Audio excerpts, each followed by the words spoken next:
হাই everyone, সকলোকে স্বাগতম জনালোঁ আৰু এটা নতুন ভিডিঅ'লৈ। আজি মই সকলোৰে বাবে লৈ আহিছোঁ অসমীয়া গ্ৰামাৰৰ এটা ইম্পৰ্টেণ্ট টপিক, আৰু সেই টপিকটো কি হ'ল জানানে? সেইটো হ'ল ছন্দ। আৰু এটা কথা কৈ থওঁ, এই ভিডিঅ'টো যদি চাই আছা তোমালোকে, মই ইমানখিনি তোমালোকক গেৰেণ্টি দিব পাৰিছোঁ যে এই ভিডিঅ'টো যদি তোমালোকে চাই যোৱা মেট্ৰিকত ছন্দৰ পৰা যি 4 নম্বৰ আহে HSLCত, সেই নম্বৰটো তোমালোকৰ 100% কনফাৰ্ম হৈ যাব। তোমালোকে মই যেনেকৈ লিখিছোঁ সেনেকৈ লিখা, মই যি এক্সাম্পল দিছোঁ সেনেকৈ লিখা, আৰু বেছিভাগ ডেফিনেশ্যনে লিখিব আহে বা ছন্দ সুধিব আহে যে কোনটো ছন্দৰ অন্তৰ্গত হয়। আজিৰ ভিডিঅ'টোত যিখিনি দেখাম তোমালোকে ধুনীয়াকৈ সেইখিনি চাই যোৱা, তোমালোকৰ date is enough for you. ঠিক আছে, তো বেছি দেৰি নকৰি আহাচোন আমি ভিডিঅ'টো আৰম্ভ কৰোঁ। পোনপ্ৰথমে কৈ থওঁ, আজি মই এই নোটছখিনি আমাৰ লৈছোঁ যোনটো আমাৰ আছামিজৰ নোটছ আছে। ঠিক আছে, আছামিজৰ নোটছত মই এনেকৈ তোমালোকক লিখাই দিছোঁ, মই নিজে লিখিছিলোঁ এনেকৈ। তাৰোপৰি মই বিভিন্ন ধৰণৰ কিতাপো পঢ়ি লৈছোঁ, এক্সট্ৰাও কিছুমান পইণ্ট ইয়াত এড কৰিছোঁ বিভিন্ন কিতাপৰ পৰা আৰু বেলেগকৈ। তো তোমালোকে কমপ্লিট যদি আছামিজৰ নোটছখিনি ল'ব বিচাৰিছা, গোটেইখিনি তোমালোকৰ অসমীয়া কুৱেশ্যন এনচাৰ হওক, কুৱেশ্যন বেংকৰ চলিউশ্যন, ৰচনা, গ্ৰামাৰ, এভৰিথিং জাষ্ট 250 ৰুপিজত, 250 ৰুপিজ প্লাছ GSTত তোমালোকে আমাৰ মেথছ এণ্ড ফিজিক্স আপ এইটো এপত পাই যাবা। ক্লাছ 10 ফল্ডাৰত গ'লেই হ'ল। আমি বেছি দেৰি নকৰি আহাচোন কেনেকুৱা ধৰণৰ প্ৰশ্ন আহে আৰু আমি কেনেকৈ লিখিব লাগে, গোটেইখিনি বস্তু আমি এটা এটাকৈ আলোচনা কৰোঁ। পোনপ্ৰথমে তোমালোকে আহিব পাৰে যে ছন্দ কাক বোলে আৰু ই কেই প্ৰকাৰৰ উদাহৰণ দিয়া। তো মনত ৰাখিবা, ছন্দ কাক বোলে। একদম সহজ ভাষাত লিখিবা, উপযুক্ত শব্দ বিন্যাসেই হ'ল ছন্দ। ধুনীয়াকৈ এইটো লাইন লিখি দিলেই হ'ল। 1 নম্বৰ ধুনীয়াকৈ পাই যাবা। ওপৰ লিখি ল'বা, ছন্দৰ ভালেমান সংজ্ঞা পোৱা যায়, তাৰ ভিতৰত এটি উল্লেখ কৰা হ'ল উপযুক্ত শব্দ বিন্যাসেই ছন্দ। ঠিক আছে, তাৰপিছত আমি কি লিখিম? ভাগ। দুটা ভাগ আছে, এটা মিত্ৰাক্ষৰ বা মিলিতান্ত, দুইটা মনত ৰাখিবা হে। আনটো হ'ল মিত্ৰাক্ষৰ অপজিট অমিত্ৰাক্ষৰ বা অমিলিতান্ত বা মুক্তক। মিত্ৰাক্ষৰ মানে কি জানানে? শেষৰ আখৰবিলাক মিল থাকে। ঠিক আছে, আৰু অমিত্ৰাক্ষৰ মানে এটা উল্টা। ঠিক আছে, অমিত্ৰাক্ষৰ ছন্দৰ মই উদাহৰণ তোমালোকক দিয়া নাই বা ডেফিনেশ্যনো লিখা নাই, আৰু জাষ্ট অমিত্ৰাক্ষৰ ছন্দ আহিলে এনেকৈ লিখিবা যে যিবোৰ ছন্দত চৰণৰ শেষ আখৰ মিল নাথাকে। আমি মিত্ৰাক্ষৰ ছন্দৰ ডেফিনেশ্যনটো চাই যাওঁ। কিন্তু ছন্দলৈ যোৱাৰ আগতে, ছন্দ পঢ়াৰ আগতে আমি কি কৰিম জানানে? স্তৱক আৰু পৰ্ব আৰু চৰণ কি হয় আমি চাওঁ আহাচোন। তো প্ৰথম পঢ়োঁ স্তৱক। স্তৱক মানে কি? মই প্ৰথম ডেফিনেশ্যনকেইটা কৈ দিম, তাৰপিছত একদম সহজ ভাষাত বুজাই দিম। ডেফিনেশ্যনটো হ'ল 2 বা একাধিক চৰণযুক্ত ভাৱ আৰু সৌন্দৰ্যব্যঞ্জক পদৰ একোটা ফাঁকিক শ্লোক বা স্তৱক বোলে। ডেফিনেশ্যন আহিলে ধুনীয়াকৈ এনেকৈ লিখি দিবা। ঠিক আছে, তাৰপিছত আহে চৰণ। আৰম্ভণিৰে পৰা বা এটা পূৰ্ণজ্যোতিৰ পৰা আন এটা পূৰ্ণজ্যোতিলৈ একাধিক পৰ্বযুক্ত পদাংশক চৰণ বা শাৰী বোলে। ঠিক আছে, এইটো পূৰ্ণ জ্যোতি হা, ঘটি নিচিনা হ'ল দেখিবলৈ, এইটো জ্যোতি হয়, লিখিলে দুজনে লিখিছিলে। ঠিক আছে, নেক্সট পৰ্ব। পৰ্ব হ'ব কি জানে? শাৰীৰ আৰম্ভণিৰ পৰা এটা উপজ্যোতি, এইটো বুলি ধৰিবা, আন এটা উপজ্যোতিৰ পৰা আৰু এটা উপজ্যোতিলৈ পূৰ্ণ জ্যোতিলৈকে সামৰি সৰু সৰু অংশবিলাকক পৰ্ব বোলা হয়। ঠিক আছে, তো এনেকৈ ধুনীয়াকৈ লিখি দিবা। মই সহজকৈ বুজাই দিছোঁ তোমালোকক হয় কিনো। এইটো হ'ল ছন্দ, এই গোটেইটো ছন্দ এটা ভাগ, মানে এটা শাৰী। তো এই যোনটো এটা পেৰেগ্ৰাফ বুলি ক'ব পাৰা তোমালোকে সহজ ভাষাত, এইটো কোৱা হয় স্তৱক। কি বুলি কোৱা হয়? স্তৱক। স্তৱক মানে এই গোটেইটো কোৱা হয় কি? স্তৱক। তাৰপিছত চাবা কমা বা দাঢ়ি ক'ত আছে? এইখিনিতে আছে আৰু এইখিনিতে আছে। তাৰমানে এইখিনিৰ পৰা এই গোটেইখিনি, সেই গোটেইখিনি আৰু এইখিনিৰ পৰা এই গোটেইখিনি, মানে দুটা আছে, এইখিনি এটা আৰু এইখিনি এটা। এই দুইখিনিকে কি বুলি কোৱা হয় জানানে? এই দুইখিনিকে কোৱা হয় চৰণ বা শাৰী। ঠিক আছে, মনত থাকিব। আৰু প্ৰত্যেকটো চৰণতে তুমি চাবা শুৱনি আমাৰ এক্সট্ৰাকৈ আছে, গাঁওখন অতি শুৱনি গছেৰে ভৰা। তো শুৱনি আমাৰ, আকৌ গাঁওখন অতি, আকৌ শুৱনি গছেৰে ভৰা, এইবিলাকক কি বুলি কোৱা হয় জানানে? পৰ্ব। ঠিক আছে, অৰ্থাৎ পৰ্ববিলাক চৰণত থাকে আৰু দুটা চৰণ মিলি স্তৱক হৈছে। এই পাৰ্টিকুলাৰ উদাহৰণটো যদি দিওঁ, ইয়াত 3টা পৰ্ব মিলি এটা চৰণ হৈছে, হয়নে? আৰু 2টা চৰণ মিলি এটা স্তৱক হৈছে। তেনেকুৱা ডেফিনেশ্যন আহিলে তাৰ পৰা লিখি দিবা। আৰু এই বস্তুটো কি জানানে? ইয়াত চোৱা, শেষত ৰা আৰু ৰা আছে, একেই আছে, মানে অৰ্থাৎ এইটো বস্তু কি চোৱা, এইখিনিৰ পৰা এইখিনিলৈকে মই কি বুলি কৈছিলোঁ? এটা চৰণ। আকৌ এইখিনিৰ পৰা একদম এইখিনিলৈকে এইটো কি? আৰু এটা চৰণ। তাৰমানে যি ছন্দত এটা স্তৱকত চৰণকেইটাৰ শেষৰ অংশৰ মিল থাকে, সেইটোক কি বুলি কোৱা হয়? মিত্ৰাক্ষৰ ছন্দ। তো সেইটো মই লিখিছোঁ, যি ছন্দত স্তৱকৰ প্ৰথম চৰণৰ শেষ আখৰৰ লগত দ্বিতীয় চৰণৰ শেষ আখৰত ধ্বনিগত মিল থাকে, ভালকৈ লিখিবা ধ্বনিগত মিল, তাকে মৃত্যাক্ষৰ ছন্দ বোলে। যেনেকৈ উদাহৰণ দি দিবা, চবতে উদাহৰণ দিবই লাগিব হা, ডেফিনেশ্যন আৰু উদাহৰণ দুইটাত 2-3 নম্বৰকৈ থাকিব তেনেকৈ। তো শুৱনি আমাৰ গাঁওখন অতি শুৱনি গছেৰে ভৰা, ৰা আছে শেষত, ডাল ভৰি ভৰি ফল ফুল লাগে, ক'ত পাওঁ তল সৰা, ৰা আছে। তো এইটো চৰণত শেষত ৰা আছে, এইটো চৰণতো ৰা আছে, that's why it is called মৃত্যাক্ষৰ ছন্দ। আৰু অমৃত্যাক্ষৰ ছন্দ যদি তোমালোকৰ আহে ডেফিনেশ্যন কি লিখিবা, যি ছন্দত স্তৱকৰ প্ৰথম চৰণৰ শেষ আখৰৰ লগত দ্বিতীয় চৰণৰ শেষ আখৰৰ ধ্বনিগত মিল নাথাকে, হৈ গ'ল, নাথাকে লিখি দিবা, হৈ গ'ল অমৃত্যাক্ষৰ। নেক্সট, মৃত্যাক্ষৰ ছন্দৰ বিভিন্ন ভাগ আছে। আমাৰ বেছিভাগ মৃত্যাক্ষৰ ছন্দৰ ভাগবিলাকৰ ওপৰতে আহে। প্ৰথম ভাগটো হ'ল কি জানানে, পদ বা পয়াৰ।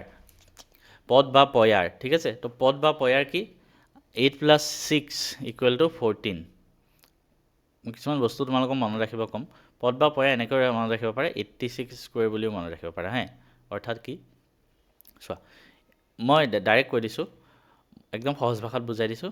ইয়াতে 8টা থাকে, ইয়াতে 6টা থাকে, ঠিক তেনেকৈ ইয়াতে 8টা থাকে, ইয়াতে 6টা থাকে। কি বস্তু মানে টোটেল আখৰ তুমি চোৱা, 1 2 3 4 5 6 7 8, 8টা আছে।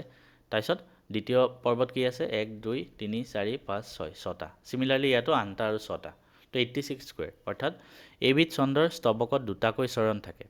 এটা স্তৱকত কেইটা চৰণ আছে, এইটো এটা, এইটো এটা, আৰু চৰণে প্ৰতি দুটাকৈ পৰ্ব থাকে। য়েছ, এটা চৰণত এইটো এটা পৰ্ব, এইটো এটা পৰ্ব, দুটা পৰ্ব আছে। চৰণৰ প্ৰথম পৰ্বৰ আখৰৰ সংখ্যা 8। প্ৰত্যেকটো চৰণতে প্ৰথম পৰ্বত এটা এটা পৰ্ব, এইটো এটা পৰ্ব, এইটো এটা পৰ্ব, 8 আছে ইয়াতে, আৰু দ্বিতীয় পৰ্বত 6টা আছে, ঠিক আছে। অৰ্থাৎ ইয়াত চৰণে প্ৰতি টোটেল 14টাকৈ থাকে। এইখিনিতে 14 আছে, ইয়াত 14 আছে। অৰ্থাৎ ইহঁত আৰু শেষত এইটো প্ৰত্যেকটো ডেফিনেশ্যনতে শেষত এইটো লিখিবা যে ইহঁতৰ অন্ত আখৰৰ ধ্বনিগত মিল থাকে, কাৰণ মৃত্যাক্ষৰ ছন্দ হয়, এইটো লিখিবই লাগিব আমি। অৰ্থাৎ ইয়াতে 9 আছে, ইয়াতে 9 আছে, ঠিক আছে। তো প্ৰথমে প্ৰণামো ব্ৰহ্ম ৰূপী সনাতন, সৰ্ব অৱতাৰ কা ৰণ নাৰায়ণ। তো 9 আৰু 9 সেইটো কাৰণে। তো এইটো কোৱা হয় পদ বা পয়াৰ। একদম সহজকৈ বুজিবা চব বস্তু, ডেফিনেশ্যনটো কেনেকৈ লিখিছোঁ, উদাহৰণ। তাৰপিছত নেক্সট আহোঁ ত্ৰিপদী ছন্দ। ত্ৰিপদী ছন্দ কাক বোলে জানানে, য'ত প্ৰত্যেকটো তোমাৰ চৰণত 3টাকৈ পৰ্ব থাকে। আগৰটোত কেইটা পৰ্ব আছিলে, 2টাকৈ আছিলে, এইবাৰ 3টাকৈ থাকিব, এইটো এটা, এইটো এটা, এইটো এটা, 3টা পৰ্ব থাকে, সেইবাবে ত্ৰিপদী, ঠিক আছে। সেইটোৱে বস্তু। তো এইবিধ ছন্দৰ স্তৱকত দুটাকৈ চৰণ থাকে, এটা স্তৱকত 2টা চৰণ থাকে, তাৰ প্ৰতি ছন্দৰ প্ৰতি 3টাকৈ পৰ্ব থাকে, মানে চৰণে প্ৰতি 3টা পৰ্ব, আৰু অন্ত আখৰৰ ধ্বনিগত মিল থাকে। সেইটো আমি লিখিবই লাগিব, অন্ত আখৰৰ ধ্বনিগত মিল থাকে, ঠিক আছে। আৰু ত্ৰিপদী ছন্দৰ ডেফিনেশ্যন কি হ'ব, স্তৱকৰ প্ৰথম দ্বিতীয় আৰু চতুৰ্থ আৰু পঞ্চম পৰ্বৰ আখৰৰ সংখ্যা সমান, মানে এইটো প্ৰথম দ্বিতীয় আৰু চতুৰ্থ পঞ্চম, এইকেইটাৰ আখৰৰ সংখ্যা সমান, আৰু এইটোৰো আখৰৰ সংখ্যা সমান, ঠিক আছে। তেতিয়া সেইটো কি বুলি কোৱা হয়, ত্ৰিপদী ছন্দ, ঠিক আছে। 3টা পৰ্বৰে গঠিত হোৱাৰ বাবে ইহঁতক ত্ৰিপদী ছন্দ বোলে। এতিয়া আমি ত্ৰিপদী ছন্দৰ ভাগ কেইটামান জানিব লাগিব। এটা হ'ল দুলৰী ছন্দ, এটা হ'ল ছবি ছন্দ, এটা হ'ল লেছাৰী ছন্দ, আৰু প্ৰত্যেকৰে এটা এটা কোড আছে, সেইটো মনত ৰাখিব। এইটো হ'ল 668, ছবি ছন্দ হ'ল 8 8 10, আৰু লেছাৰী ছন্দ হ'ল 10 10 14। আমি এটা এটাকৈ পঢ়িম আহা, ঠিক আছে। ত্ৰিপদী ছন্দৰ উদাহৰণ আহিলে এইটো লিখি দিলে হ'ল, মই নাৰায়ণৰ জগতৰ কাৰণে, এইটো ধুনীয়াকৈ লিখি দিলে হ'ল। এতিয়া ত্ৰিপদী ছন্দৰ 3টা ভাগ আছে, ঠিক আছে। তো প্ৰথমটো হ'ল দুলৰী ছন্দ। দুলৰী ছন্দ কি হয়, বেকেটত লিখি ল'বা, 668। আমি যে একদম প্ৰথম উদাহৰণ দেখিলোঁ, সেইটো দুলৰী ছন্দ। অৰ্থাৎ ইয়াত কি হয় জানানে, ইয়াত 6টা থাকে, ইয়াত 6টা থাকে, আৰু ইয়াত 8টা থাকে, তেনেকৈ। তো 668, আকৌ শেষত আকৌ 668, তো 668 স্কুৱেৰ, ঠিক আছে।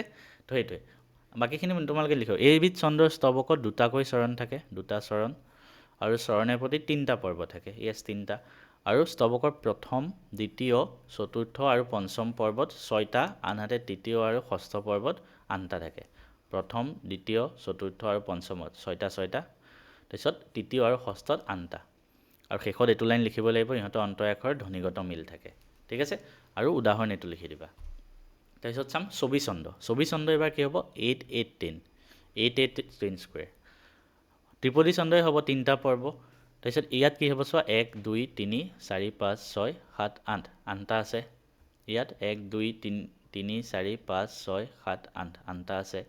আৰু ইয়াতে দুটা দুটা তিনিটা হ'ব কিমান 7টা 7 3 10টা তো তেনেকৈ 8 8 10 স্কুৱেৰ সেইটো হ'ব 24 চন্দ বাকী ডেফিনেশ্যন ইয়াত যেনেকৈ লিখিছে ইয়াতো ছেইম খালি ইয়াতে 6 জেগাত 8 বাকী এইটো আগৰটোত 10 তেনেকৈ বাকীখিনি ছেইম আছে এইবিধ চন্দ্ৰৰ প্ৰত্যেক চৰণত তেনেকৈ লিখাখিনি অলমষ্ট একেই হ'ব ঠিক আছে উদাহৰণটো লিখি দিবা যাহাৰ মায়াৰ অন্ত ব্ৰহ্মা হৰে নপাৱন্ত হেন ধৰি চাতুৰি খেলাই ঠিক আছে কহয় মাধৱ প্ৰভু আৰু কিছু নুবুলিও তোমাৰ জননী দুখ পায় তো এই হিচাপত তোমালোকে 24 চন্দ্ৰটো লিখি দিবা নেক্সট আহোঁ লেচাৰী চন্দ্ৰ তৃতীয় ভাগটো হ'ল লেচাৰী চন্দ্ৰ ইয়াত কি হ'ব 10 10 14 সেইটো হ'ব অৰ্থাৎ ইয়াতে 10টা টোটেল আখৰ আৰু ইয়াতে 14টা ঠিক আছে উদাহৰণটো মুখস্থ এই সব উদাহৰণবিলাক লিখি পেলাই মুখস্থ কৰি ল'বা হে তোমালোকৰ পৰীক্ষাত কামত আহিব বাকী ডেফিনেশ্যন অৰ্থৰ নিচিনা একেই ত্ৰিপদী চন্দ্ৰৰে ভাগ ইয়াত খালি 10টা হ'ব আৰু এইখিতে 14টা হ'ব বাকীখিনি একেই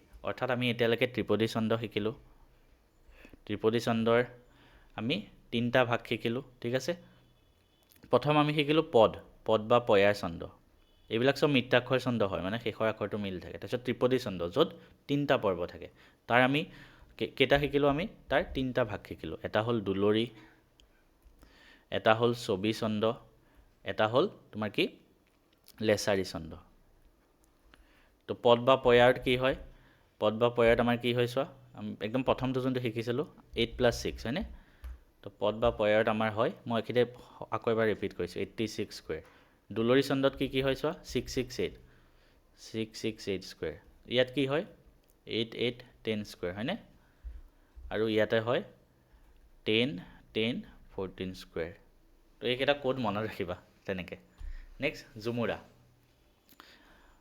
আমি 3টা ভাগ শিকিলোঁ ত্ৰিপদী চন্দ্ৰ এতিয়া আমি মিত্ৰাক্ষৰ চন্দ্ৰ আৰু এটা ভাগত যাম সেইটো হ'ব জুমুৰা অৰ্থাৎ মিত্ৰাক্ষৰ চন্দ্ৰ আমি প্ৰথম ভাগ শিকিলোঁ এইটো প্ৰথম ভাগ এইটো দ্বিতীয় ভাগ আৰু এটা 3 নম্বৰ ভাগত যাম এতিয়া সেইটো হ'ব জুমুৰা চন্দ্ৰ তো জুমুৰা চন্দ্ৰ কি হয় এইবিধ চন্দ্ৰৰ স্তৱকত 4টাকৈ চৰণ থাকে ঠিক আছে টোটেল 4টা চৰণ থাকে ঠিক আছে আৰু চৰণৰ প্ৰতি 2টাকৈ পৰ্ব থাকে 4টা চৰণ 1 2 3 4টা আৰু চৰণৰ প্ৰতি 2টাকৈ পৰ্ব হেন শুনি জাম্বৱন্ত এইটো এটা ঠিক আছে আৰু ধাইলা মহা বলৱন্ত স্তৱকৰ প্ৰথম পৰ্বৰ আখৰৰ সংখ্যা 4 প্ৰথম পৰ্বৰ আখৰৰ সংখ্যা 4 আৰু ইহঁতৰ অন্ত আখৰৰ ধ্বনিগত মিল থাকে এইটোতো সবতে থাকিব তো এইটো লিখি দিবা হেন শুনি জাম্বৱন্ত ধাইলা মহা বলৱন্ত নেক্সট আমি এটা চাম জোনা বা একাৱলী এইটো কেনেকৈ থাকে জানেনে 6 + 5 স্কুৱেৰ কেতিয়াবা 5 + 6 স্কুৱেৰো থাকে হে তো যিটো লিখিছোঁ সেইটো লিখিবা এইবিধো মিত্ৰাক্ষৰ চন্দ্ৰৰে ভাগ তো শেষত লাইনটো একেই হ'ব অন্তৰ আখৰৰ ধ্বনিগত মিল থাকে ইয়াত কি হ'ব এইবিধ চন্দ্ৰৰ স্তৱকত 2টাকৈ চৰণ থাকে 2টা চৰণ থাকে চ' 1 2 আৰু চৰণে প্ৰতি 2টাকৈ পৰ্ব থাকে চৰণে প্ৰতি 2টা পৰ্ব 1 2 তেনেকৈ আৰু প্ৰথম পৰ্বৰ আখৰৰ সংখ্যা 6 দ্বিতীয় পৰ্বৰ আখৰৰ সংখ্যা 5 চ' মেঘ বুলি তাক ময়ূৰগণে গৃহত পৰিয়া নাচে সঘনে তো ইয়াত 6টা আছে প্ৰথম পৰ্বত আৰু শেষৰ পৰ্বত 5টা আছে ঠিক আছে সেইটো কোৱা হয় জোনা বা একাৱলী তাৰপিছত তোমালোকৰ নেক্সট আহে দীৰ্ঘজোনা এইটো প্ৰথম পঢ়িলোঁ দীৰ্ঘজোনা জোনাত কি আছিলে 6 + 5 দীৰ্ঘত কি হয় জানেনে 6 + 6 সেইটো কোৱা হয় দীৰ্ঘজোনা চন্দ্ৰ সেইটোৱে ইয়াত লিখি দিছোঁ ধুনীয়াকৈ মই অসমীয়া প্ৰাগজ্যোতিষৰ মই অসমীয়া শোণিতপুৰৰ ইয়াত চোৱা 6 ইয়াতো 6 ঠিক আছে 6 6কৈ থাকে তো এইটো কেনেকৈ লিখিবা এইবিধ চৰণত 4 চৰণযুক্ত কবিতা য'ত 6 6 আৰ্হিত গঠিত ঠিক আছে তো এনেকৈ লিখি দিবা নেক্সট আহে কুসুমমালা চন্দ্ৰ এইটো এটা লাষ্ট আহে তো এইকেইটা তোমালোকৰ আহিব পাৰে পৰীক্ষাত সেইবাবে মই তোমালোকক বুজাই আছোঁ কুসুমমালা চন্দ্ৰত কি হয় 4 চৰণ বিশিষ্ট এই চন্দ্ৰত প্ৰতি চৰণত 6টাকৈ আখৰ থাকে আৰু চৰণৰ শেষত জ্যোতি পৰে আৰু চৰণৰ শেষ অক্ষৰৰ মিল থাকে তো কুসুমমালা চন্দ্ৰত কি হয় 4 চৰণযুক্ত হয়নে আৰু 6টাকৈ আখৰ থাকে প্ৰত্যেকতে 6 6 দীৰ্ঘজোনাৰ নিচিনাই প্ৰত্যেকতে 6 6 থাকে ঠিক আছে আৰু শেষত নমো নিৰঞ্জন পাতক ভজন গোপিকা ভঞ্জন দানৱ গঞ্জন প্ৰত্যেকটো এটা চৰণ বুলি কৈছে ইয়াতে এটা চৰণ বুলি কোৱা হয় ইয়াত ঠিক আছে আৰু চৰণৰ শেষত জ্যোতি পৰে আৰু শেষ অক্ষৰ মিল থাকে সেইবাবে এইটো মিত্ৰাক্ষৰ চন্দ্ৰ হয় তো এই গোটেইখিনি বস্তু তোমালোকক মই যিমানখিনি পাৰোঁ বুজাই দিলোঁ ডেফিনেশ্যন তোমালোকে যেনেকৈ মই লিখাইছোঁ তেনেকৈ লিখি দিয়া উদাহৰণ যিমান কৈছোঁ তেনেকৈ কৰি দিয়া আৰু ডিটেইলছত যদি নোটছখিনি লাগে মই তোমালোকক পঢ়োৱা দিয়া আছে। আৰু এটা কথা কৈ থ'ম, মই নিজে অসমীয়া টিচাৰ নহয়, কিন্তু তোমালোকে যিহেতু মেট্ৰিকৰ বাবে ইম্পৰ্টেণ্ট হয়, সেইবাবে ভাবিলোঁ এটা ভিডিঅ'তে তোমালোকক মই যিখিনি পাৰোঁ দি দিছোঁ। তাৰ বাবে মই এই যিখিনি পঢ়াইছোঁ সেইখিনি মই আমাৰ নোটছৰ উপৰিও এক্সট্ৰা কিছুমান দিবৰ বাবে কিছুমান কিতাপ ফ'ল' কৰি পেলাই মই লিখিছোঁ। আৰু সেইবাবে তাত কিছুমান মোৰ মিষ্টেক হ'বও পাৰে, কাৰণ মই এইবিলাক বস্তুৰ লগত মই লাষ্ট 2015 চনত মেট্ৰিক দিওঁতেই জড়িত আছিলোঁ। তাৰপিছত মই এতিয়ালৈকে ইয়াত এনেকুৱা বস্তু দিয়া নাই, এইবাৰেই দিছোঁ 10 বছৰ পিছত। তো মোৰ কিবা মিষ্টেকো হ'ব পাৰে, তেনেহ'লে তোমালোকে একবাৰ কমেণ্ট কৰি কৈ দিবা। আৰু এই গোটেইখিনি বস্তুৰ যদি PDF লাগে তেনেহ'লে আমাৰ নোটছৰ পৰা তোমালোকে ডাউনলোড কৰি ল'ব পাৰিবা, মেথছ এণ্ড ফিজিক্স এপত গ'লেই হ'ল।